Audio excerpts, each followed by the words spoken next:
Ito na nga ata ang pinakamurang bilihan ng tsokolate dito sa South. Direct nga silang bumibili sa ibang bansa, kaya naman mura at bagsak presyo nila itong nabebenta. May 12 pesos, 18 pesos, 30 pesos, 35 pesos, as in napakamura mga katakas. At hindi nga lang yan basta mga tsokolate dahil mga branded nga ang mga tsokolate nila dito. Maraming mapagpipilian, kaya naman saktong-sakto kung gusto nyong magnegosyo. At higit sa lahat, meron din silang kainan kung saan nagsiserve nga sila ng mga nagsasarapan at mga murang pagkain. Kahit wag na nga natin patagalin to, muli samahan nyo ako sa takas ko. Ako nga pala si Will. Tara, takas muna tayo. At ang takas nga natin ngayong araw ay dito sa napakagandang lungsod ng Parañaque. Dahil dito sa may 8156 Drive, A. Santos Avenue, San Dionisio, Parañaque City, ay matatagpuan nga natin ang K Sweet naman, ang the sweetest spot in town. So good day mga katakas, nandito tayo ngayon sa Parañaque City dahil pinuntahan nga natin ang posibleng pinakamurang bilihan ng tsokolate dito sa South.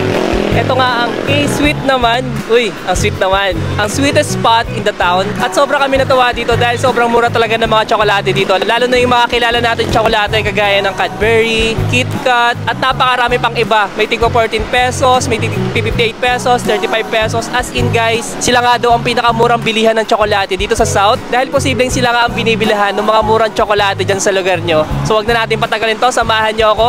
Tara, takas muna tayo. Dito nga sa may K-Sweet naman, halos lahat nga ng kilala nating brand ng tsokolate ay meron sila. At kahit kami mga katakas, nagulat talaga kami nang makita namin yung mga presyo ng mga tsokolate. Mas mura talaga kumpara sa mga nabibili natin sa labas, lalo na sa mga nasa loob ng mall. So yun mga katakas, ayan 18 pesos lang yung KitKat. Ito, 17 grams. Tapos ito yung KitKat, 30 pesos. Pero, 35 pesos lang.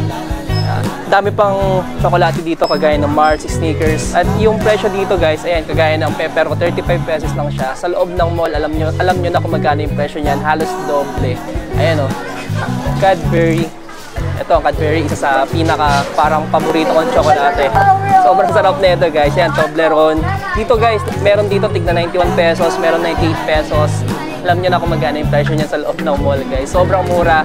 As in, hindi ko lang siya marirecommend sa mga gusto mag-food trip ng tsokolate. Parang marirecommend ko din siya para sa mga gustong magbenta ng tsokolate. Parang pang negosyo na rin to guys. Sobrang mura. As in, sobrang mura guys. Solid. Ang kagandahan pa dyan mga katakas, fully air condition nga ang kanilang tindahan. Kaya naman komportable kayong makakapamili dito. Meron sila ditong mga toffee. Tapos yung paborito nating halo-halo biscuit, 50 pesos lang dito. Bukod sa mga tsokolate, meron din sila ditong mga shampoo, sabon. May mga inumin din sila dito mga katakas. At kung hindi nga ako nagkakamali, ang pinakamurang tsokolate nga na nakita ko dito ay worth 12 pesos lang. May mga Toblerone din sila dito na 70 pesos lang. Kaya naman panigurado ako mga katakas na kapag nakarating din kayo dito sa may K-Sweet naman, ay mapapabili rin talaga kayo ng marami. At ang isa pa sa kinagandahan ng K-Sweet naman ay meron sila ditong kainan kung saan napansin nga namin na talagang patok na patok sa mga estudyante. Pinaka bestseller nga nila dito ay ang kanilang mga ramyon. Meron din silang mga all-day breakfast, rice bowls, at mga sandwiches. And to be honest mga katakas, napakamura na mga presyo ng mga pagkain nila dito dahil ang goal nga daw nila ay maging budget friendly at pasok sa budget ng mga estudyante. Kaya naman para magkaroon pa kayo ng idea, ito nga ang ilan sa mga pagkain na tinikman namin dito. Dito sa K-Sweet naman, ito ang ilan sa mga best sellers namin.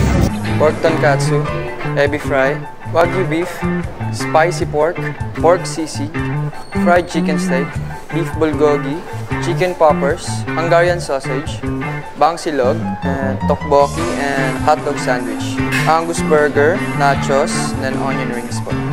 Mais con hielo. Iced cappuccino.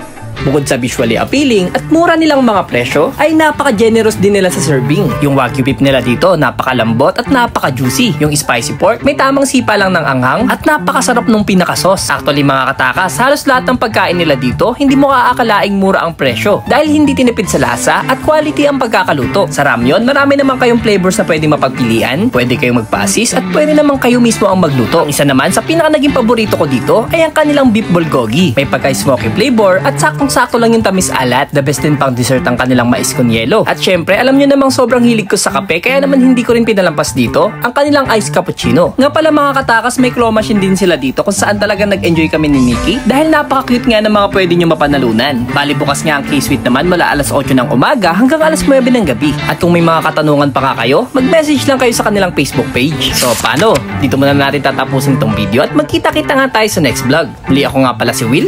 Tara, takas muna tayo!